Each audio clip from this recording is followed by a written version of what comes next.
안녕하세요. 캐드쟁이 AI입니다.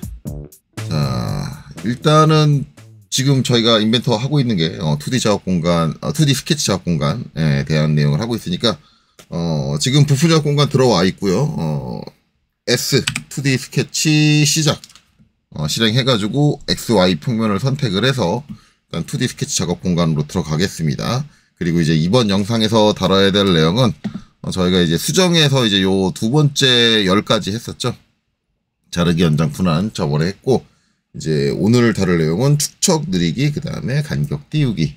이렇게 하면 이제 수정에 대한 내용도 다 이제 되겠네요. 뭐 축척이라고 하면 오토캐드에서 이제 여러분들이 흔히 생각하는 스케일, 그 명령에 해당할 거고, 그 다음에 느리기라는 건 이제 오토캐드에서 우리가 생각을 한다면 스트레치, 예, 그 개념이 될 거고, 간격 띄우기는 이제 우리가 오토캐드에서 주로 활용하는 뭐예요? 옵셋이 되겠죠.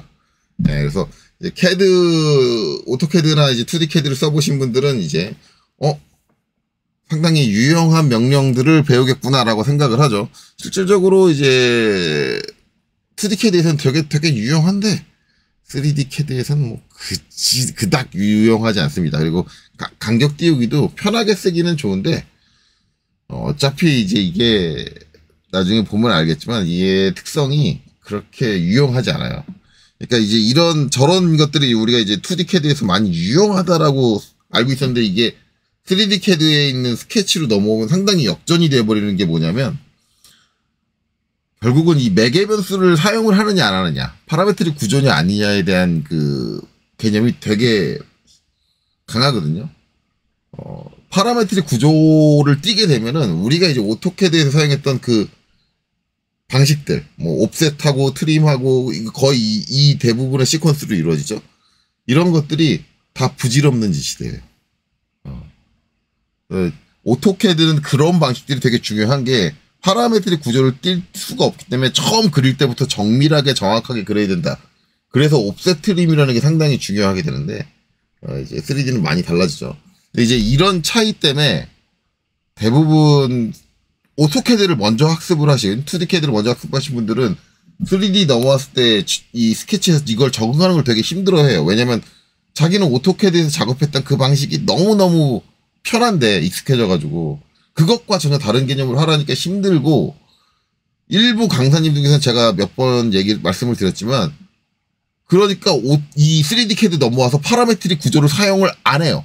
옵션으로 그 파라메트릭 구조를 못 쓰게 막아버리고 여기서 오토캐드 쓰듯이 사용을 해요. 그리고 학생들한테 그렇게 가르쳐요. 근데 이거는 심각한 잘못입니다. 그렇게 사용을 할 거면 차라리 3D 캐드를 안 쓰는 게 맞아요. 파라메트릭 구조를 안 쓸 거다라고 한다면 그냥 치수로 형상이 내가 그린 스케치 객체들이 구속이 안 되고 그냥 옵셋 트림으로 자유롭게 작업할 수 있는 그런 형태로 내가 3D 캐드에서 스케치를 하겠다. 그런 분들은 3D 캐드 쓰시면 안 돼요. 그거는 방법이 당신이 뭔데 안 된다라고 얘기를 해. CAD 소프트웨어 활용하는 방식은 다양하게 있는 거잖아. 근데 다양하게 있는 건 또 허용할 수 있는 범위가 있는 거지. 그렇게 쓰는 건 쓰는 게 아니라 그냥 뭐라고 얘기를 해야 되나?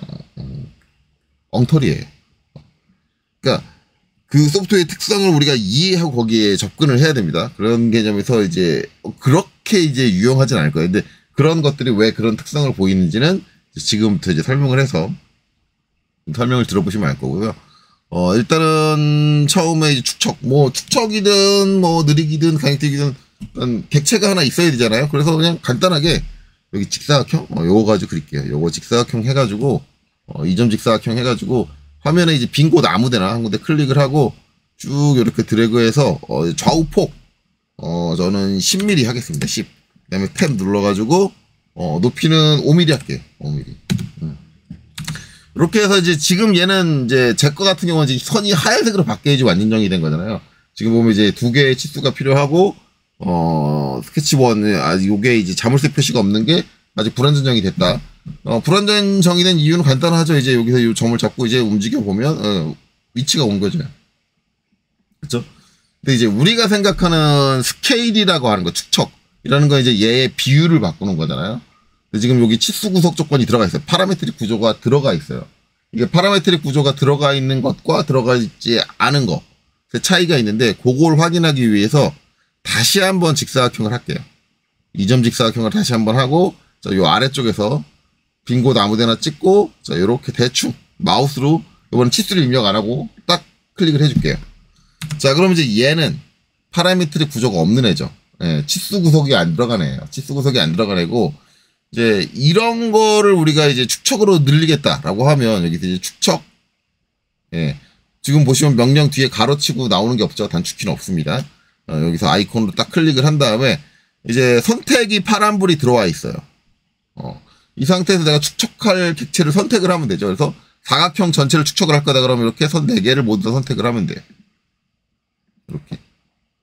예, 그리고 선택이 끝났으면 기준점을 지정을 해줘야 됩니다. 기준점 지정하는데 이거는 축척의 기준점. 이거는 오토캐드 쓰신 분들은 다 이해할 거예요. 어느 점을 기준으로 축척을 할 거냐. 그럼 내가 클릭한 점의 위치. 클릭했을 때 클릭한 점의 위치는 축척에 영향을 안 받아요. 그 위치는 고정이고 걔를 중심으로 축척 비율이 적용되는 거야. 그래서 가급적이면 객체가 갖고 있는 점들 중에 하나를 잡는 게 좋다라고 저는 일반적으로 오토캐드 할 때 얘기했는데 그쵸. 그래야지 화면에서 벗어난다든가 그런 일이 없으니까. 그쵸. 그렇게 해줄 수도 있고 만약에 내가 뭐 요 원점을 잡았다. 원점을 잡았다고 한다 그러면 어떻게 될까요? 원점을 잡으면 여기를 중심으로 축척이 적용이 되니까 요 거리, 떨어져 있는 거리도 축척에 영향을 받아서 그 비율만큼 축척을 키우면 거리가 더 멀리 떨어지게 되고, 떨어져 있는 거리가 늘어나게 되고, 축척을 줄이면 그만큼 짧아지게 되고, 그렇게 되는 겁니다. 이제 그런 개념들은 이제 미리 이해를 하고 계셔야 돼요. 어쨌든 축척이라는 건 내가 이 점을 찍어서 축척을 하느냐, 아니면 여기 이미 한 점을 찍어 축척을 하느냐, 여기 형상이 갖고 있는 점 중에 하나를 잡아서 축척을 하느냐에 따라서 물체의 크기는 비율에 따라서 똑같은 크기로 바뀌지만 달라지는 건 뭐다? 화면상에 놓여져 있는 위치는 어디를 찍느냐에 따라서 위치는 달라진다. 그 개념 정도는 이해를 하고 계셔야 돼요. 그래서 저는 일단 물체에 있는 한 점을 잡고, 그렇죠? 그다음에 축척을 마우스로 이렇게 드래그를 할 수 있지만 값을 여기다 입력을 하면 돼요. 우리가 축척을 할 때 저걸 마우스로 드래그해서 축척하는 사람은 거의 없어요. 예. 저런 이제 편리한 기능을 제공해 주는 건 정말 고마운 일이나 이렇게 마우스를 드래그해서 내가 원하는 정확한 비율을 입력할 수 없잖아요. 그럴 수 있는 사람이 없어요. 그렇기 때문에 거의 대부분 여기 있는 칸을 이용을 합니다. 맞죠? 그래서 이제 저기서 뭐 난 1.5배 키울 거야 그러면 1.5 입력하면 이렇게 커지는 거죠. 자, 1.5하고 엔터 치니까 명령이 끝나지 않고 아직 여전히 살아 있습니다. 그렇죠? 그러니까 다시 축척을 할 수 있죠. 요번에는 이제 제가 아까 말한 개념, 여기 내부에 있는 점이 아니라 외부에 있는 점을 가지고 축척을 하면 어떻게 되느냐, 그거죠. 자, 그래서 선택해서 아까는 이제 개별적으로 이렇게 하나씩 클릭을 했는데 이렇게 드래그해서 마우스 누른 채로 드래그해서 한꺼번에 선택을 하면 좀 빠르게 선택이 되겠죠. 자, 그다음에 이제 기준점 클릭을 하고 어떻게 돼요? 여기서 점, 그렇죠? 자, 요 점을 잡고 가면 어떻게 돼요? 자, 이렇게 되는 거죠. 자, 제가 말씀을 드렸죠. 내가 이제 떨어져 있는 한 점에서 기준을 잡으면 그 거리, 지금 물체의 사이즈라든가 이런 것들은 다 바뀌지만 이 거리 값도 같이 그 비율에 영향을 받아서 떨어진다. 그런 차이가 있다라는 거죠. 컨트롤 Z로 자, 이렇게 불러줄게요. 자, 그러면 이제 요거는 이렇게 됐어요. 그래서 기본적인 건 알아봤고, 그다음에 축척 다시 한번 실행을 할게요. 실행을 해서 보면 내가 이제 축척할 객체를 선택을 하는 아이콘이고, 이걸 눌러가지고 기준점을 지정을 해주는 거고, 그 다음에 여기다는 축척 값을 입력을 하는 거예요. 그러면 그 뒤에 보면 뭐가 있어요? 정확한 입력. 근데 이거는, 자, ESC를 명령 종료할게요. 전에 이거 할 때 봤죠? 이거 할 때도 봤죠? 이게 이제, 자르기? 자르기가 아니라, 이거 할 때가, 가운데 하는 게, 이거 할 때가 아니구나. 이거 할 때가 아니라, 이거 할 때 맞죠? 이거 할 때. 요거 할 때 맞습니다. 요거 할 때. 제가 생각했어요. 요거 할 때는, 중간에 거 할 때는 안 나오겠다. 요거 할 때 봤죠? 예, 똑같이 나옵니다. 이렇게 보면 이제 뭐, 정확한 입력 나오고, 단일 선택을 위한 최적화. 그래서 저 설명은 제가 별도로 안 드려도 될 것 같아요. 저 때랑 똑같아요. 근데 축척에서 하나만 설명을 드리자면, 뭐 정확한 입력을 누르면 알고 있는 여기 작성 때 배웠던 정확한 입력이 나와요. 근데 불편해요. 오히려 정확한 입력이 불편해요. 그래서 일반적으로 잘 사용되지 않고 그 정확한 입력을 안 한다고 해서 정확하게 입력할 수 있는 방법이 없는 게 아니에요. 그러니까 의미가 크게 없어요. 그래서 정확한 입력은 뭐 제 개인적으로는 크게 의미가 없다라고 생각을 하고, 혹시라도 이제 정확한 입력 그 챕터 쪽을 한번 보시고, 난 저 방식이 더 마음에 드는데? 라고 생각하시는 분들은 그렇게 쓰시면 돼요. 근데 그렇게 생각하시는 분들이 잘못했다고 저는 말씀드릴 수가 없어요. 왜냐면 그분들이 판단했을 때 저 정확한 입력이라는 저 기능에 나름의 가치를 찾아낸 거고, 저는 오히려 제 실력이 딸려가지고 정확한 입력을 가지고 어떤 그 작업을 할 수 있는 그런 방법을 못 찾아낸 걸 수도 있어요. 그러니까 그건 이제 여러분들이 잘 판단하시면 되는데, 어쨌든 전 얘는 유용하지 않다고 생각하기 때문에 여기서 활용하지 않을 거고, 단일 선택을 위한 최적화는 이거죠. 딱 얘를 눌러주면 어차피 단일 선택은 하나만 선택한다. 하나의 객체만 선택하는 거예요. 여러 개의 객체를 선택 못해요. 그러니까 이 사각형 전체를 선택을 못해요. 그래서 하나를 딱 선택하고 나면 뭐예요? 바로 기준점으로 넘어간다. 그러니까 복수 선택을 하게 되면, 만약에 복수 선택이다. 자, 축척해서 이거 체크 꺼져 있죠. 여러 개를 선택해야 된다고 한다면 몇 개를 선택할지 컴퓨터는 모르니까 선택한 다음에 내가 꼭 뭘 눌러야 돼요? 기준점을 눌러줘야 돼요. 그러니까 이제 일부 사용자는 이렇단 말이야. 아니, 나 하나만 선택할 건데 내가 하나 선택하면 바로 기준점으로 넘어가 주면 안 돼? 이걸 원하는 사용자들이 되게 많거든요. 그러니까 대부분 게으른 사용자들이 있어요. 뭔가 작업을 하나 더 해야 돼. 클릭을 한번 더 해야 되면 짜증내는 그 사용자들이 있어요. 유독. 물론 저는 이제 제 개인적인 관점에서는 그분들은 좀 뭔가 잘못됐다라고 생각을 하는데, 아니, 그렇게 그거 한 번 더 클릭하는 게 귀찮으면 그냥 쓰지 말지. 뭘 그걸 궁시렁궁시렁 되냐라고 생각을 하는데, 그런 분들이 계세요. 그러니까 그런 분들을 위해서 뭐예요? 나는 평생 저 축척이라는 거 사용할 때 한 개 객체만 선택하고 축척을 할 거야 라고 하시는 분들은 얘를 체크해놓고 써라. 그렇죠? 그러면 자동적으로 이렇게 넘어간다. 네, 그 의미로 있는 겁니다. 요거는 요 밑에 있는 것도 다 있어요. 추가적으로 설명 안 할게요. 추가적으로 설명할 의미는 없고, 이때도 한번 설명을 드렸어요. 자, 어쨌든 그렇습니다. 자, 이제 문제는 이제 그게 아니라 축척해서 이제 요번에는 파라메트릭 구조를 사용을 하고 있는 애예요. 단지 얘는 이제 위치에 대한 파라메트릭 구조는 지금 안 들어가 있죠. 그러면 이제 여기서 얘를 선택을 할게요. 마찬가지로 이제 이렇게 쭉 드래그를 해서 다 선택했어요. 치수까지 선택을 할 필요는 없어요. 할 필요는 없고, 어차피 치수는 요 위치에 대한 구석이기 때문에, 그 다음에 이제 기준점을 클릭을 한 다음에 여기서 기준점을 정할게요. 여기를 클릭을 딱 해줘요. 해주고 나면 경고가 나오죠. 왜? 얘는 축척을 바꿀 수가 없어요. 기본적으로는. 지금 이 상태에서 치수가 10으로 규정돼 있잖아요. 근데 축척을 바꾼다는 얘기는 뭐예요? 저걸 2배를 키운다는 얘기잖아. 그러면 얘가 뭐예요? 20이 돼야 되잖아. 치수가 바뀌어야 되는 거야. 파라메트릭 구조가 바뀌어야 되는 거예요. 그러니까 이런 축척이나 저런 느리기나 간격 띄우기나 이제 앞으로 나오겠지만, 저런 것들이 큰 의미를 가질 수 없는 게, 이미 치수로 제어가 되고 있기 때문에 이거를 바꾼다는 것 자체는 솔직히 말하면 파라메트릭 구조에서는 그럴 거면 치수를 바꿔야지. 네가 왜 이 스케일로 바꿔, 축척으로 바꿔, 기능으로 바꿔, 이거거든요.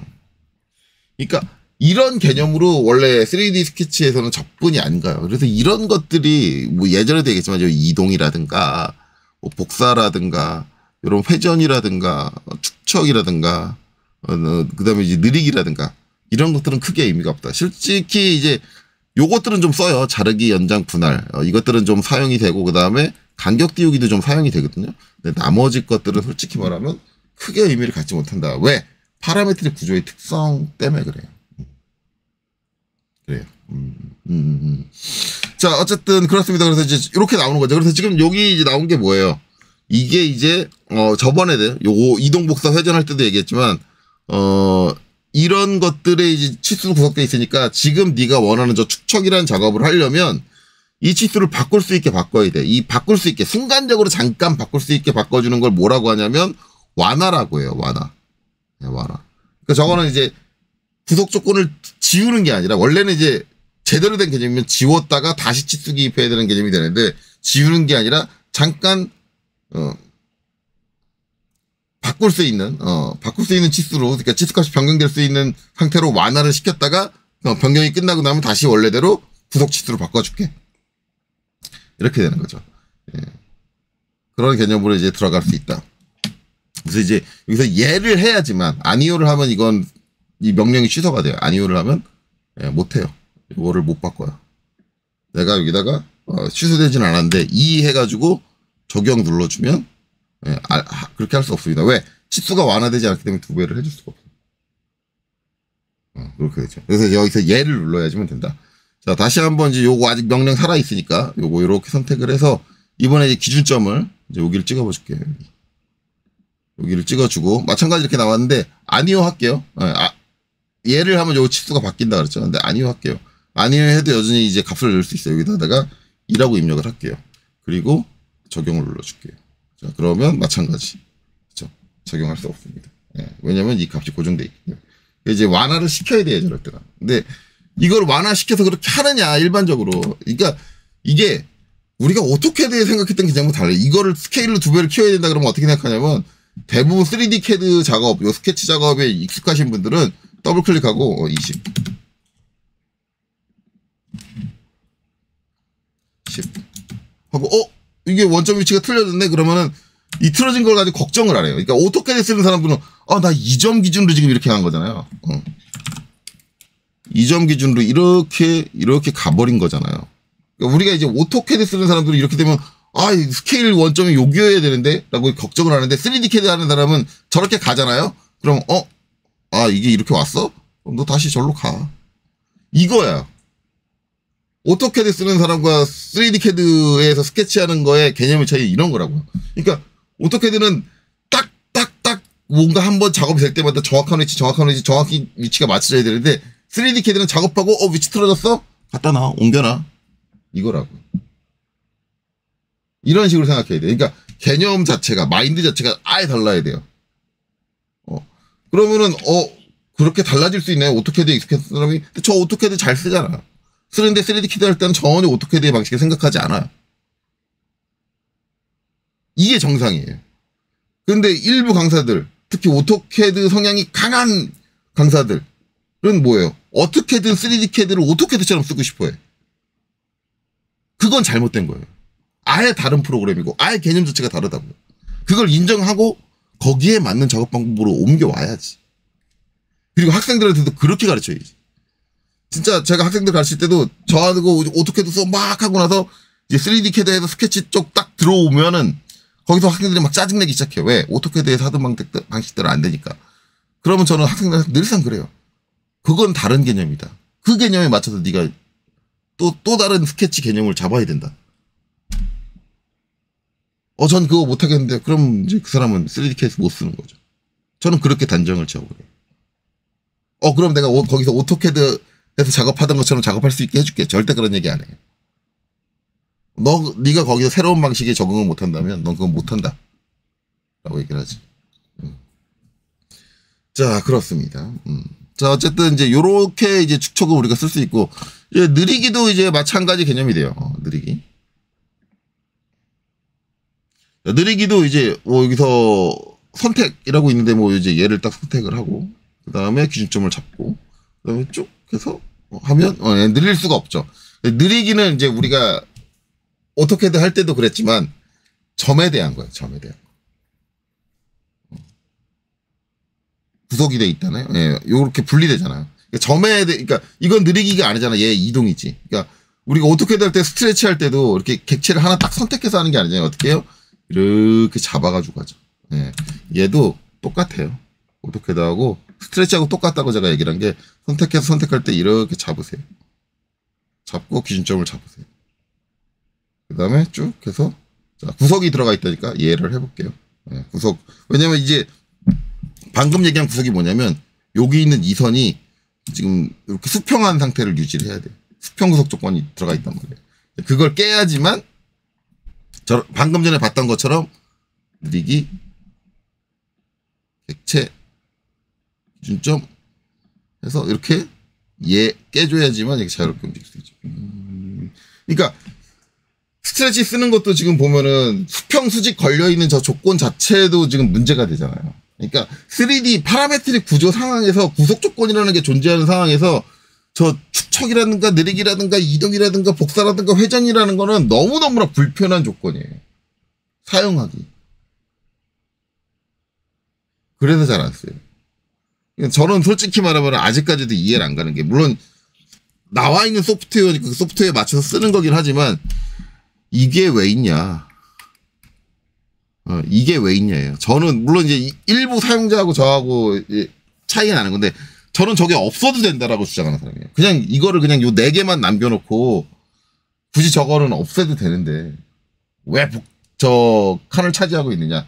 근데 다른 사용자분들은 저거 있어야 된다라고 생각하시는 분들이 계시더라고요.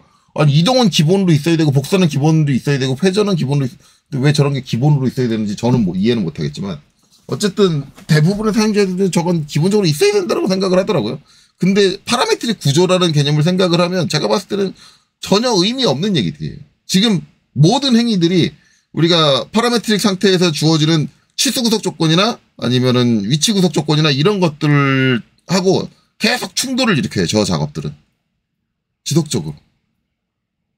굳이 그렇게 할 필요가, 그 충돌을 감안하면서 굳이 저렇게 작업을 할 수 있을까? 그러면 치수가 없는 얘도 벌써 요 느리기를 할 때는 그렇게 막 충돌이 발생을 하는데, 그럼 치수가 있는 얘는 더 발생하겠죠. 왜? 치수까지 구성되어 있잖아. 얘는 치수는 구성 안 돼 있는데, 그냥 자세만 구성되어 있는데. 그러니까 당연히 문제가 더 발생을 해요. 얘는 구속도 풀고, 치수도 완화하고, 두 가지를 다 해줘야 돼. 그렇잖아요. 그러니까 우리가 늘린다. 그럼 얘를 늘리면 어떻게 늘리냐고. 이렇게 늘리겠지, 30. 우리 이렇게 생각하는 거라고요, 기본적으로. 그러면 이거 기울이는 건 안 되잖아요, 선생님. 그쵸? 이거 길이를 늘리는 건 아니지만, 아까 얘를 제가 늘리기로, 이렇게 잡고, 점을 찍고, 구석을 푼 다음에, 이렇게 했잖아. 선생님, 이런 식으로는 안 되잖아요, 저 치수 가지고. 그러면 얘는 어떻게 할까요? 얘는 저런 식으로 작업해야 된다 그러면 이렇게 하겠죠. F8 눌러서 구석 조건 보이게 한 다음에 지금 문제되는 게 뭐예요? 요 수평. 수평인 거. 그렇죠? 수평 조건 선택해서 지워주고 여기 수직 조건 선택해서 델리트 지워주고 그렇죠? 그 다음에 어떻게 해요? 얘를 올려요. 요 점을 F8 눌러서 구석 조건 안 보이게 하고 요 점을 잡아서 F8이 F9죠. F9 눌러서 구석 조건 안 보이게 하고 요 점을 잡아서 올려요. 그렇죠? 올라가잖아. 올라가고 요거 수직이 깨졌네? 그러면 요 점은 여기서 수직 구석 조건 해서 수직을 주는 거예요. 그럼 여기는 지금 보면 F8 다시 눌러서 보면 여기는 평행이 걸려 있으니까 양쪽이 평행이 걸려 있으니까 얘를 수직을 주면 얘도 수직이 되는 거고 이 상태에서 이렇게 간다고요. 가서 각도가 필요하네? 그러면 뭐예요? 여기서 추가적으로 선을 하나 더 그리고 이 선에서 이 선 사이의 각도. 그러니까 우리가 3D 스케치상에서 이제 명확하게 어떤 형태들을 변형을 하는 건 다 어떤 식으로 한다? 이런 축척 느리기 뭐 이동 복사 회전을 가지고 가는 게 아니라 저 파라메트릭 구조가 가지고 있는 위치 구석 조건과 그다음에 치수 구석 조건 이 두 개로 제어한다예요. 그러니까 결국 3D CAD에 있는 저 스케치 기능을 활용해서 우리가 어떤 형상을 그릴 때 내가 얼마나 형상을 제대로 잘 그릴 수 있느냐는 뭘 가지고 결정난다? 이 구속 조건이라는 거. 여기 나와 있는 이 구속 조건이라는 걸 내가 얼마나 제대로 이해하고 제대로 컨트롤하고 제대로 제어할 수 있냐. 저게 다예요. 저게 되면 여기서 말하는 이동이니 복사니 회전이니 뭐 축척이니 느리기는 아무짝에 쓸모가 없는 애들이고 이걸 가지고 내가 뭘 작업을 하겠다라고 생각하는 사람들은 항상 저 구속 조건과 충돌이 발생을 하기 때문에 짜증이 나요. 안 되네. 그러니까 오토캐드의 개념을 가지고 생각을 하면 이 3D에서는 저 스케치하기 되게 짜증나는 이유가 저거예요. 저런 이유 때문에 짜증이 난다. 그렇죠? 그러니까 우리가 이제 3D 캐드의 스케치는 계속 지금 초반부터 계속 얘기하고 있죠. 다르게 생각해야 돼요. 이거는 전혀 다른 개념이 되는 거고 절대 그렇게 될 수 없다라는 거죠. 자, F9 눌러서 다시 구석 조건 안 보이게 하겠습니다. 자, 그래서 이제 느리기까지 했어요. 그 다음에 이제 간격 띄우기죠. 간격 띄우기는 일단 여기 그려진 거 다 지울게요. 요거 다 지우고, 요거 다시 다 지우고, 그 다음에 새로 하나 그리죠.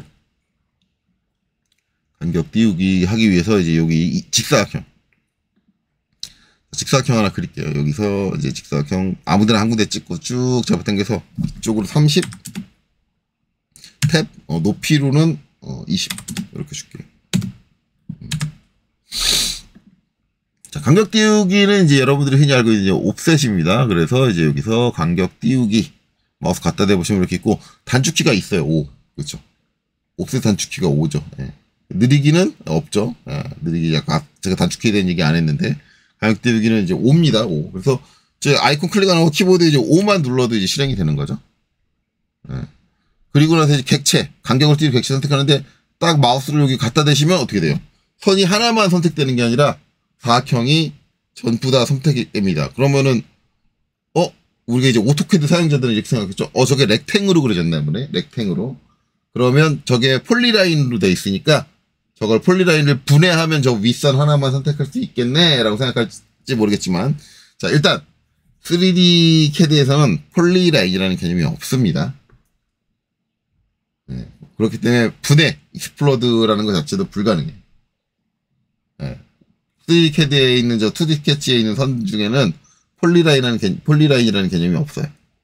그렇기 때문에 그렇게 되지 않는다. 그러면 저거 하나만 선택하려면 어떻게 해야 되느냐? 자, 그때는 여기서 마우스 잠깐 띄고 마우스 오른쪽을 클릭을 해보세요. 그러면 루프 선택이 있습니다. 자, 얘 체크되어 있는데 체크를 꺼주시면 하나만 선택돼요. 그렇죠? 하나만. 요게 이제 사용할 때 처음 알아야 되는 거고, 다시 오른쪽 클릭할게요. 자, 루프 선택 한번 해볼게요. 루프 선택 체크한 다음에, 자, 클릭하면 한꺼번에 선택이 되죠. 폴리라인 선택한 것처럼. 자, 그리고 쭉 움직이면 이렇게 간격 값을 입력할 수 있는 게 나오죠. 마우스를 내가 안쪽으로 이렇게 빼가지고 간격 값이 3이다 라고 입력을 하면 3, 엔터. 자, 이렇게 옵셋이 되죠.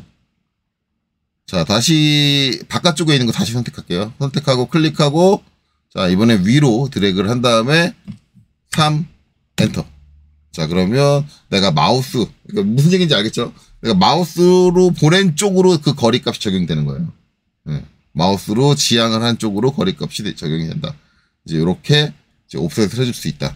그래서 이제 요게 이제 값이 들어가 있으니까 만약에 내가 요거를 이제 23 정도로 바꿨다.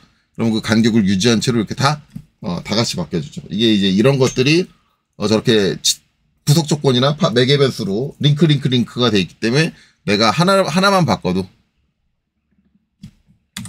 다른 게 그 조건을 따라서 같이 바뀌는 그런 게 되죠. 그래서 우리가 이제 요 간격 띄우기를 해주면 자, 구속 조건이 보이게 F8을 눌러볼게요. F8. 그러면 여기에 보면은 이렇게 간격이 잘 떨어져 있고 조건들이 잘 들어가 있는 것을 확인할 수 있습니다. 예. 근데 왜 안 보이냐?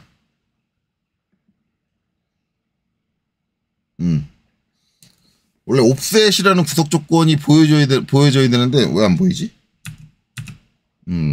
희한하네요. 원래 요 옵셋 구속 조건이 아예 요새는 이제 버전이 바뀌면서 아예 표시를 안 해주나 제대로? 특별한 개체가 선택돼도 표시가 안 되네요. 원래 옵셋이라는 구속 조건을 갖고 있어요. 네. 왜냐면 요 간격값 3을 입력을 했잖아요. 3을 입력을 했으면 이 3이 여기만 적용되는 게 아니라 여기도 적용되는 거잖아요. 그 이제 전방위로 적용된다는 걸 알면 이제 옵셋이라는 구속 조건을 갖고 있어야 되는데 그게 예전에는 요 기호 형태로 표시를 해줬는데 표시를 지금은 안 해주네요. 버전이 바뀌면서. 어쨌든 그렇습니다. F9. 그걸 보여드리려고 했는데 표시가 안 돼서.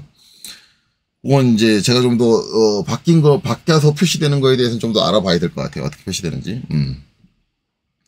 자, 어쨌든 이제 이렇게 옵셋을 해줄 수 있습니다. 일단은 컨트롤 Z 해가지고 옵셋 되기 전으로 갈게요. 네, 완전히 옵셋 되기 전으로. 자, 다시 한번 이제 간격 띄우기 할 건데 단축키 5라 그랬죠? 5를 입력을 하고요. 자, 이번에 오른쪽 클릭을 한 다음에 루프 선택을 끄겠습니다. 루프 선택 끄고 나서 이제 할 건데 아마 여기서 상당히 당황하시는 분들이 많아요. 아까는 이제 제가 이 선을 딱 선택하고 나서 바로 뭐가 나왔어요? 간격을 띄울 수 있는 값을 입력할 수 있게 나왔어요. 근데 루프 선택을 끄시면 딱 선택하면 나 선택했는데 간격 띄우기 값을 입력하라고 창이 안 나와. 왜 그러지? 네, 이렇게 됩니다. 그러면 이제 어떻게 돼야 되냐면 간격 띄우기 곡선을 계속 선택을 하래요. 왜? 이제는 한꺼번에 선택되는 게 아니니까 하나씩 선택하는 건데 내가 사람마다 이럴 수 있잖아요. 난 요것만 옵셋할 거야도 있지만 난 얘하고 얘 두 개만 옵셋할 거야. 이것도 있잖아요. 아니면 어떤 사람은 얘하고 세 개를 옵셋할 거야. 이것도 있잖아요.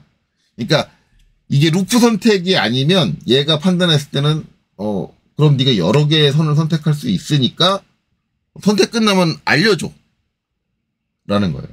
그걸 안 알려주면 나는 계속 선택하라고 네가 선택이 끝날 때까지 기다릴 수밖에 없어. 나는 지금 이 한 선만 간격을 띄울 거다 그러면 선택이 끝났다고 얘한테 알려줘야 돼요. 그러면 어떻게 돼요?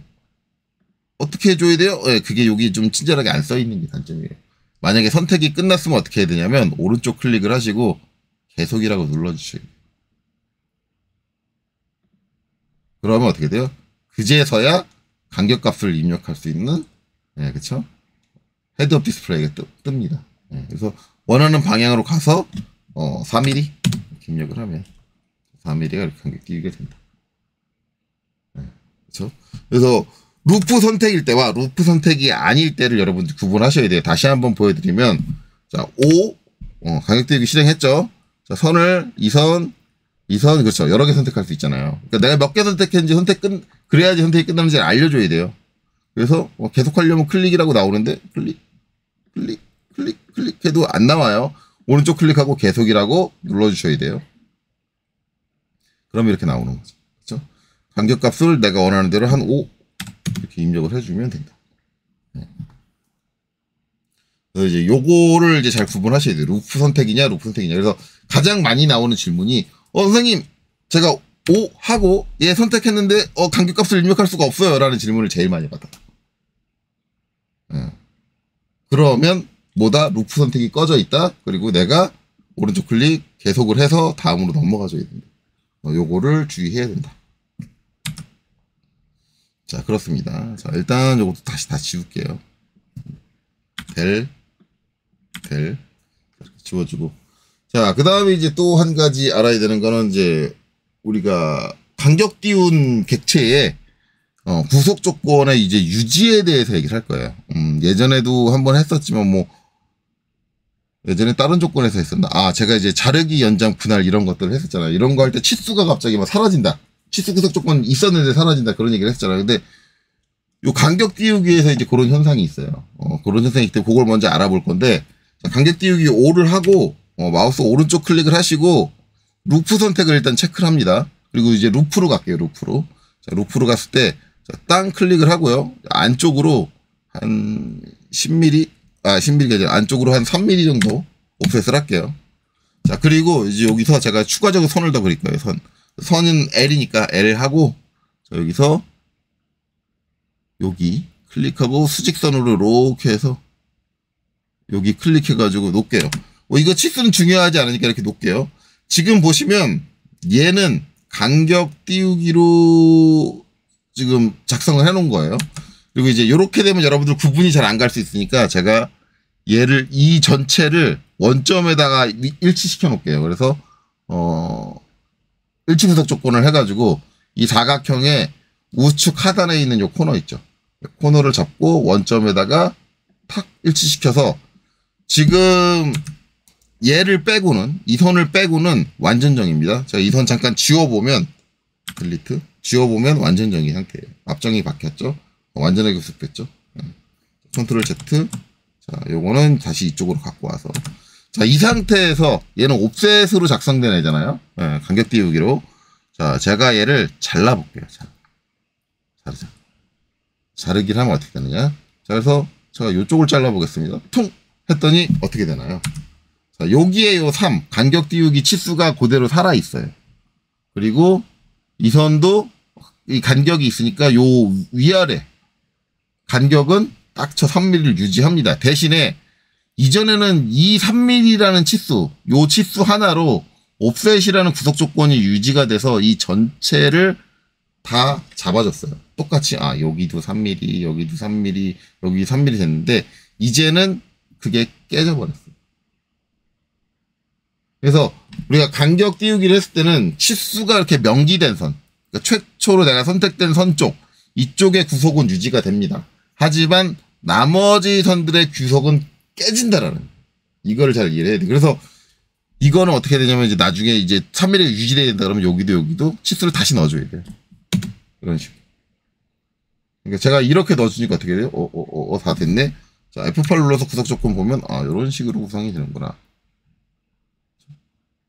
여기 추가적으로 이제 치수가 이 전체를 커버한다는 개념이 사라지니까 이렇게 되는데 지금 이렇게 치수가 깨지는 요 특성은 이제 경쟁 소프트웨어인 솔리드웍스 똑같습니다. 솔리드웍스도 만약에 간격 띄우기를 해가지고 이 조건이 되면 치수가 처음에 붙은 표기된 그쪽의 선의 구석은 유지가 되지만 나머지 치수가 표시되지 않은 선들은 구석이 깨져요. 그래서 거기 치수를 다시 줘야 돼요. 그런 불편함이 있다. 근데 이게 인벤터만의 단점은 아니라는 거예요. 다른 CAD 소프트웨어도 똑같은 단점을 가지고 있대. 이건 어쩔 수 없는 것 같아요. 구조적으로. 이런 특성을 가지고 있다. 자, 컨트롤 Z로, 자, 자르기 전 가고, 만약에 그럼 반대쪽을 자르면 좀 다르지 않을까? 반대쪽 한번 잘라볼게요. 자르기. 예. 자르기. 했더니, 요번에는 이 선의 연장이 끊기지 않은 이쪽은 유지가 됩니다. 간격 띄우기 성질이 유지되죠. 이쪽은 안 바뀌죠. 아까는 이쪽도 바뀌었는데, 그쵸? 대신에 와서 끊긴 쪽에서 이렇게는, 근데 희한한 건 그런 개념이면, 이 선의 개념이면 얘는 왜 유지가 안 되지? 얘는 유지시켜줄 수 있는데. 방향성이 있는 것 같아요. 방향성이. 조금 좀 희한하긴 한데, 이쪽은 또 깨집니다. 연결이 똑같이 돼 있는, 이 선의 연결이 똑같이 돼 있는데, 얘가 반시계 방향으로 이렇게 전달을 하는 것 같아요.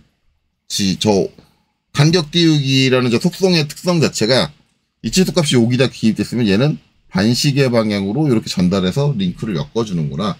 그런 개념이 되는 것 같아요. 그래서, 여기를 깼으면 다 깨지는 거고, 반시계 방향으로 가는 거니까. 그쵸? 그거 이제 또 한 번 이제 제대로 확인을 해보려면 깨지는 거. 자, 이 선 지우고, 이번에 수평선을 그릴게요, 수평선. 수평선으로 그립니다. 그래서 자르기를 한번 해보면, 반시계 방향이라고 그랬으니까, 여기를 자르면 다 풀려야죠. 그쵸? 여기를 자르면 다 풀려요. 그리고, 자르기. 여기를 자르면, 얘만 풀리죠. 두 개가 반시계 방향으로 이 옵셋이라는 성질이 전달이 되고 있다. 라는 걸 우리가 이해할 수 있어요. 그러니까 그 전달의 연결성이 끊기는 거. 근데 반시계 방향이면 얘까지도 전달해줘야 되는 거 아닌가? 이게 뭔가 조금 애매하기는 해요. 근데 기본적으로 잘렸을 때 반시계 방향 구조는 맞는 것 같아요. 그렇죠? 전달되는 게 여기까지 전달되니까. 또 한 가지 해보면 자르기로 아래쪽을 잘라볼까요? 네, 그렇죠? 근데 얘도 끊기네. 반시계 방향이면 얘는 살아야 되나? 살아야 되는 거 아닌가? 근데 끊기는 쪽은 또 완전히 죽여버리네. 이런 것들이 명확하지가 않아서 뭐 이거를 규칙적으로 정의하기는 좀 애매하네요. 어쨌든 우리가 이제 옵셋으로 간격 띄우기를 했을 때 저렇게 자르게 되면 이제 깨지는 부분이 발생을 한다. 구속 자체가 완전히 깨지는 부분이 발생하고 그게 이제 한 개가 되든 두 개가 되든 세 개가 되든 건지 모르겠죠. 기본적으로는 이제 반시계 패턴이 있는데 내 예상과 조금 다르게 적용이 되는 부분도 있다라는 것도 인지를 해야 되고, 그러면 여기는 내가 별도로 추가적으로 치수 구석을 따로 줘야 된다라는 것까지도 여러분들이 알고 계셔야 돼요. 그러니까 우리가 이제 옵셋 작업했을 때 잘못 쓰시는 분들의 가장 큰 특징이 뭐냐면 이렇게 이제 잘라놓고 여기에 깨진 걸 모르고 그냥 이 상태로 스케치를 끝내시는 분들이 계세요. 그건 잘못된 거라고. 제가 중요하게 얘기한 거. 이 상황이 됐으면 여기 완전 구석이 안 됐으니까 해주셔야 돼요, 치수를. 중요한 건 그거예요. 저거의 룰이 어떻게 되느냐보다 어쨌든 이렇게 해서 완전 구석을 다시 만들어줘야 된다. 그게 중요한 거다라는 겁니다. 자, 이렇게 됐는데, 자, 컨트롤 Z로, 컨트롤 Z 하지 맙시다. 컨트롤 Y. 자, 요거 끝이 구속된 상태에서, 이 안쪽에 있는 걸 다 지울게요. 안쪽에 있는 거. 이렇게 드래그해서, 안쪽에 있는 거 다 지우고, 요번에 다시 한번 간격 띄우기 할게요. 5. 자, 이번에 오른쪽 클릭을 하고, 루프 선택을 끄겠습니다. 루프 선택 껐어요. 자, 그리고 이제 위에 있는 수평선만 선택을 할게요. 클릭. 자, 그리고 쟤만 간격 띄우기 할 거니까 오른쪽 클릭하고 어떻게 해야 돼요? 계속. 그렇죠? 계속. 그 다음에 여기로 아래쪽으로 대략적으로 한 5mm 정도 내려줄게요. 이렇게 하고 그 다음에 자, 간격 띄우기 명령 아직 안 끝났습니다. 여기 왼쪽에 있는 요 수직선 선택하고 오른쪽 클릭 계속. 자, 이쪽으로는 15mm. 15mm가 아니라 10mm. 10mm 해서 엔터. 자, 이렇게 띄워줬어요. 자, 이렇게 띄워놓고 여기서 이제 자르기를 할 겁니다. 자르기 잘라볼게요. 자, 여기를 잘랐어요. 예. 잘 살아있죠? 예, 잘 살아있습니다. 컨트롤 Z. 자, 컨트롤 Z로 이제 자른 거 취소했고, 다시 한번 자르기. 자, 이번에 이쪽 잘라볼게요. 잘 살아있죠? 예, 컨트롤 Z. 자, 요렇게 잘 살아있는 걸 확인할 수 있습니다. 이 구속 조건이 잘 유지가 되고 있다는 얘기죠. 예. 그러니까, 요렇게 했을 때는, 한 선일 때는, 어디를 자르든, 치수를 잘, 전이를 해주는구나, 라고 볼 수 있어요. 요런 특성까지도 잘 이해하면 되겠죠. 그래서, 선이 하나고, 하나에서 자를 때는 크게 문제가 없구나. 그러면 이제 하나 더 해야겠죠. 간격 띄우기를 할게요. 마찬가지로 5. 자, 이번에는 여기 오른쪽에 있는 수직선 해서 이쪽으로, 오른쪽 클릭, 계속 이쪽 방향으로 10. 자, 이렇게 하고, 자, 여기서 또 자르기죠. 여기서 자르기. 가운데를 자르면 어떻게 돼요? 네, 날아갑니다. 날아가요. 네, 치수가 아예 사라지죠. 그러니까 저는 이게 이제 인벤터 단점이라고 했어요. 그럼 둘 중에 하나한테 남겨줘야지. 그러니까 이 가운데를 자른다고 해서 한쪽으로 이양을 시키지 못한다라는 건 잘못이에요. 둘 중에 하나한테 보내주고, 그 다음에 나머지 하나는 뭐냐면 동일선상을 걸어주는 게 맞아요. 기본적으로. 근데 이제 그렇게 하지 않는다. 자, 마찬가지 자르기. 여기 해주면 잘 살아있습니다. 자, 여기 해주면 잘 살아있을 거예요. 그쵸? 한쪽 끝에서 순차적으로 지운다. 자르기 해가지고 순차적으로 자른다. 그래도 잘 살아있습니다. 그쵸? 요런 것들. 이런 특성들은 잘 기억하고 계시면 좋을 것 같다라는 거죠. 그래서 이제 간격 띄우기, 솔직히 말하면 이 간격 띄우기에서 잘랐을 때 치수 살아남는 거, 이건 인벤터는 많이 개선이 된 거예요. 원래 인벤터 초창기에는 간격 띄우기 한 선은 자르면 무조건 구석이 깨졌어요. 옛날에는. 인벤터 구석이 아예 깨졌어요. 그래서 이런 특성이 어디 있었냐면 예전에 퓨전에 있었어요. 퓨전은 간격 띄우기로 발생한 선은 자를 수도 없고 편집도 못했어요. 편집하게 되면 구석이 깨지기 때문에. 그런 게 있었는데, 그게 이제 원래 솔리드웍스하고 인벤터의 가장 큰 차이점이었는데, 이제 그게 잘못됐다는 걸 받아들이고, 인벤터도 이제 이런 식으로 구석을 어느 정도 유지할 수 있게, 개선이 된 거죠. 그래서, 이런 점은 이제 많이 좋아졌다라고 볼 수 있어요. 그래서 혹시라도 이제 아주 옛날 버전 인벤터 쓰시는 분들은 지금 제가 하는 거 따라 하시면은 제대로 안 되는 부분이 있을 거예요. 지금처럼 치수가 유지가 된다든가 이런 것들이 안 되는 경우가 있을 수 있는데, 그럴 때는 무조건 치수를 계속 자기가 다 구속을 주셔야 돼요. 그래서 제가 늘상 말씀드리지만 가급적이면 옛날 버전을 쓰려고 하지 마세요. 특히나 이제 요새 들어 오토캐드 제품군은 2020 밑으로는 안 쓰시는 게 맞아요. 2020 밑으로는 안 쓰시는 게 맞고 계속 최신 버전 쓰시는 게 맞아요. 그리고 한 가지 더 말씀을 드리자면 이제 2026년 이제 내년이죠. 내년 1월부터는 오토데스크 제품군들이 윈도우 10에서 운영되는 소프트웨어들을 지원 안 할 거예요. 왜냐면 마이크로소프트가 지금 윈도우 10 지원을 끊는다고 얘기를 했고, 더 이상 지원을 안 한다라고 얘기를 했고, 그리고 오토데스크에서도 공지가 나오고 있는 게 2026년 1월부터는 마이크로소프트의 그 정책에 따라서 윈도우 10에 대한 오토데스크 제품군에 대한 지원을 끊어요. 지금 학원들도 잘 생각하셔야 돼요. 아직까지도 윈도우 10으로 운영하는 학원, 지금 심한 데는 윈도우 7 쓰시는 학원도 있죠. 그 학원들은 이제 오토데스크 제품군에 수업을 하려면 이제 옛날 버전 가지고 수업을 해야 된다는 얘기인데, 윈도우 10에 지원되는 버전을 가지고 수업을 해야 된다는 얘기인데, 그러면 점점 뒤처지겠죠. 왜냐면 회사들은 윈도우 10 지원이 끝났어요. 윈도우 11로 넘어가요. 그럼 오토데스크 제품군들도 무조건 윈도우 11에서 구동될 수 있는 호환성이 보장되는 오토데스크 제품군들을 쓸 수밖에 없어요. 일단 기본적으로 그렇게 되면 2016 또는 17 밑으로는 사용이 불가능해요. 그걸 쓰려면 옛날 운영체제를 그대로 유지를 해야 되고, 운영체제에 대한 마이크로소프트의 지원도 받지 못하고 뭐 그런 일이 벌어집니다. 그러면 회사는 소프트웨어 운영하기 힘들어요.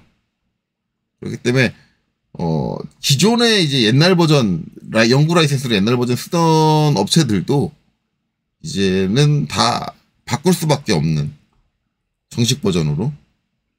그러니까 정식 버전이 아니라 지금 이제 로그인 방식, 매년 돈을 내는 구독제 방식으로 넘어올 수밖에 없는 지금 상황에 놓여 있고, 여기서 이제 회사들이 선택할 수 있는 거는 그럼 대안캐드, 대안캐드로 넘어갈 거냐, 아니면 오토데스크 제품군으로 구독제로 남아있을 거냐. 왜냐면 대안캐드는 연구 버전이 있거든요. 지원도 계속 해주고. 그러니까 이제 대안캐드로 넘어갈 확률이 있기는 한데, 그거는 뭐 어차피 오토캐드 사용하는 방법하고 똑같으니까 크게 문제는 없을 거예요. 근데 그건 회사들이 어떻게 생각할지는 판단할지는 모르겠어요. 대안캐드로 넘어갈 거냐 아니냐. 어쨌든 그런 이슈가 있기 때문에 어찌됐든 학원은 최신 버전을 가르치는 게 맞고요. 혹시 학생들도 학원에 그런 말에 속지 마세요. 요새 실무 가면 다 연구 라이센스 쓰려고 옛날 버전 씁니다. 이런 일은 없어요. 요새 실무 업체 가면 이제는 옛날 버전, 2010 몇 버전 쓰는 그런 회사는 점점 찾아보기 힘들어져요. 지금 2010 몇 버전 쓰는 데들 다 지금 라이센스 문제돼가지고 난리예요. 라이센스가 뭐 컴퓨터를 포맷하고 다시 깔았는데 라이센스가 안 돼요. 근데 이거 안 된다고 오토데스크에다 지원을 요청을 해도 지원 안 해줘요. 네, 제가 전에도 한번 얘기했지만 우리 연구 라이센스인데 지원을 안 해주는 게 어디 있어요? 라고 했는데 지원을 연구로 해준다는 얘기가 아니었어요. 소프트웨어 영구적으로 쓰세요. 라는 거였지. 운영체제가 달라지고 그거에 의해서 문제가 되면 그거는 해줄 수가 없고, 운영체제를 본인이 만약에 윈도우 7 때 나왔던 오토캐드를 쓰고 있다. 그래서 윈도우 7을 계속 유지를 하고 있는데 안 깔린다. 그건 지원해 줄 거예요. 그런 상황이면 지원해 주는데, 네, 윈도우 7에서 이게 소프트웨어를 샀는데 윈도우 10에서 이걸 깔려고 했는데 안 깔린다. 그러면 알아서 하세요지. 본인이 운영체제를 바꾼 거지 소프트웨어에서 라이센스 방식을 바꾼 건 아니잖아요. 그렇죠? 그러니까 그런 것들은 지원이 안 되는 거예요. 근데 회사들은 지금 하는 얘기가 뭐냐면 윈도우 7 종료했으니까 윈도우 10으로 바꿨는데 안 깔려요. 라이센스가 구동이 안 돼요. 라는 거고, 지금 또 이제 마이크로소프트가 그거를 바꾸면 이제 문제되는 게 뭐냐? 윈도우 11에서 이제 또 깔면은 안 돼요. 그러면 그거는 당신이 운영체제를 바꿨잖아요. 그럼 우리가 소프트웨어를 바꾼 게 아니잖아. 당신네 문제지. 왜 우리가 연구 버전을 안 해주는 게 아니지. 그렇게 되는 게 그게 맞는 개념이에요. 그렇게 되는 거기 때문에 이제 회사들은 어찌됐든 최신 버전으로 바꿀 수밖에 없다. 그래서 이제 여러분들도 혹시 이제 영상 보면서 이제 구 버전을 가지고 따라 하시는 분들은 웬만하면 그러지 마세요. 이제는 그럴 수 없는 상황이다. 모든 회사가 그렇게 인지하시는 게 맞고, 학원에서 막 그렇게 대부분 학원은 자기네 깔려 있는 걸로 시스템이 돈다고 사기를 쳐요. 학원분들은 기분 나쁠지 모르겠지만 사기가 맞아요. 우리 회사에서, 우리 학원에서 운영하고 있는 버전이 이제 거의 표준이에요. 뭐 그런 식으로 영업하시는 분들 학생들한테 거짓말 하거든요. 제가 알고 있는, 제가 예전에 다녔던 학원도 그 데스크에서 그 학원이 2008 버전 가지고 했었는데, 학생들이 이거 버전 왜 이렇게 낮아요? 라고 하면은, 여러분들이 뭘 모르시는데 저기 실무 가면 다 이 버전 써요. 그렇게 구라쳤거든요. 그래서 제 강의장에 학생이 딱 들어오면 강의장에 몇몇 학생들 들어오자마자 물어보는 게 그거였어요. 진짜 실무 가면 다 이 버전 써요? 그러면 제가 한마디 했어요. 아니요, 그 버전 안 써요. 누가 그래요? 데스크에서 저 영업할 때 그렇게 하시던데요. 그러면 그분한테 가서 잘못했다고 얘기하세요. 전 그렇게 해요. 그래서 맨날 데스크하고 싸웠어요. 자기가 그 버전이 맞다고 했는데 그렇게 말씀하시면 어떡하냐. 근데 그게 좀 있으면 들통날 거짓말이거든요. 얼마 있으면 들통나, 이거. 그 학생이 취직 시도하면 바로 들통나요. 그런 사기는 치는 거 아니에요. 그래서 그런 건 사기치지 마라. 웬만하면 학원들도 우리 학원 사장이 이러이러해서 이 버전을 사용을 합니다. 이렇게 얘기를 해야지. 그 버전이 뭐 거의 이제 회사 가보면 다 그 버전 씁니다. 이런 식으로 사기치지 마세요. 우리 학원이 돈이 없어서 이거 하려면 컴퓨터도 바꿔야 되고 운영체제도 바꿔야 되고 솔직하게 까세요. 학생들한테. 그래서 지금 소프트웨어를 뭐 버전업을 못하고 있습니다. 그렇게 까셔야지 막 다 가만 이거 써요. 이런 말 하지 마시라. 그리고 학생분들도 그런 말을 속지 마시라. 라는 거. 갑자기 또 끝에 이제 사설이 됐는데 어쨌든 그렇습니다. 그래서 이제 많이 이제 옵셋에서 이 치수 구석이 깨지는 현상은 감소됐다. 어쨌든 이제 수정까지 다 끝났는데 중요한 건 이거라고 봅니다. 중요한 건 우리가 이제 오토캐드, 2D 캐드에서 썼던 이제 작도 방법하고 3D 캐드에서 썼던 작도 방법은 완전히 다른 거예요. 왜냐? 이 파라메트릭 구조냐 아니냐에서 오는 특성의 차이가 발생을 합니다. 만약에 오토캐드에도 파라메트릭 구조라는 걸 사용을 하게 되면 요새 최신 버전 오토캐드에는 파라메트릭 구조를 쓸 수가 있어요. 오토캐드에도 그게 있습니다. 제가 다루지는 않았지만 그게 있어요. 만약에 그걸 쓰게 되면 작업 방식은 전혀 달라집니다. 근데 그럼 왜 오토캐드에서는 파라메트릭 구조를 안 쓰나요? 라고 했는데 오토캐드에서는 이 파라메트릭 구조를 쓰기가 너무 불편해요. 의미가 없어요. 작업성이 떨어져요. 그러니까 애당초 파라메트릭 구조를 위한 소프트웨어가 아니에요. 그리고 3D CAD는 애당초 파라메트릭 구조를 위한 소프트웨어로 개발이 됐어요. 거기에 맞춰서 작업 방식이 가야 되는 거지. 일부 강사님처럼 나는 오토캐드를 잘하니까 인벤터도 오토캐드처럼 쓸래. 이거는 잘못된 생각이에요. 그리고 학생들한테 그렇게 가르치는 거 잘못됐다. 만약에 그렇게 가르치는 학원이 있다고 한다면 제가 이제 유튜브에서 본 영상들이 있는데 그리고 본 학원들이 있는데 그 학원들을 제가 여러분들한테 지칭을 하고 싶으면 지칭을 하는 건 안 되니까 지칭은 못 하겠지만 혹시라도 여러분들 가르치는 데서 이 스케치 작업을 하는데 여기 치수 구석을 하나도 안 줘요. 왜냐면 오토캐드처럼 작업하려면 치수 구석을 주면 안 돼. 그래서 그 강사들이 주로 하는 게 뭐냐면 여기 이제 우리 설정에서 응용 프로그램 옵션에서 스케치 설정에서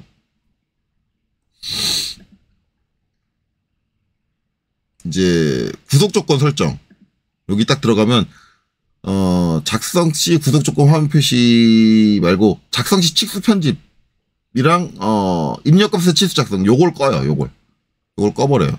요거 끄면 어떤 일이 발생을 하냐면 확인 내가 이제 스케치에서 선을 그리는데 여기서 이제 이렇게 해가지고 14 그리고 엔터를 땅 치면은 치수가 입력이 안 되죠. 이걸 꺼요. 그래서 치수가 입력이 안 되게 해요. 자, 만약에 이런 강사한테 배우고 있다.